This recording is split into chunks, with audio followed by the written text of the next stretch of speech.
Medyo matapang ang topic natin ngayon, mga signs na maghihirap ka habang buhay. At hindi ito para manghusga, ito ay awareness. Dahil minsan ang kahirapan hindi nagsisimula sa pera, nagsisimula sa mindset. Unang sign, ayaw matuto. Gusto kumita pero ayaw mag-aral. Gustong umasinso pero ayaw mag-upskill.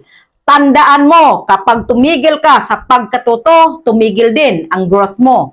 Pangalawa, puro dahilan, kulang sa diskarte. Laging may excuse. Mahirap kasi ganito, mahirap kasi ganyan, pero walang aksyon. Remember, excuses keep people stuck. Action creates change. Pangatlo, gusto instant result, ayaw sa proseso. Shortcut lagi ang hanap, pero ang tunay na yaman, binobuo, hindi minamadali. Pang-apat, mas inuuna luho kaysa assets. Kapag may pera, gastos agad. Hindi iniisip paano palaguin. Hindi iniisip paano gawing investment. That keeps people in survival mode. Panglima, takot sumubok dahil baka magkamali. Pero paano ka uusad kung hindi ka gagalaw? Failure is not the enemy.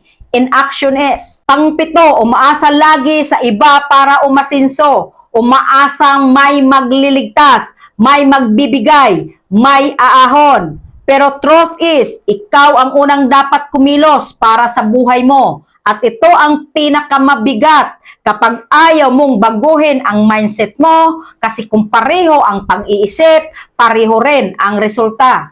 Hindi kahirapan ang permanenteng sumpa, pero pwedeng maging permanenteng pattern. Kapag ayaw mong putulin at ang magandang balita, lahat ng signs na ito pwedeng baguhin. Simulan sa pag-aaral, sa disiplina, sa tamang habits, sa pag-build ng income skills, sa paggawa ng opportunities. Dahil hindi ka pinanganak para manatili sa struggle. Pwede kang umangat, pero kailangan willing kang magbago. Remember this, hindi mahirap ang mananatiling mahirap, kundi yung ayaw baguhin ang dahilan kung bakit siya naghihirap. At baka ngayon, ito na ang wake-up call mo. Ano sa palagay mo? Comment your opinion and see you in the comment section.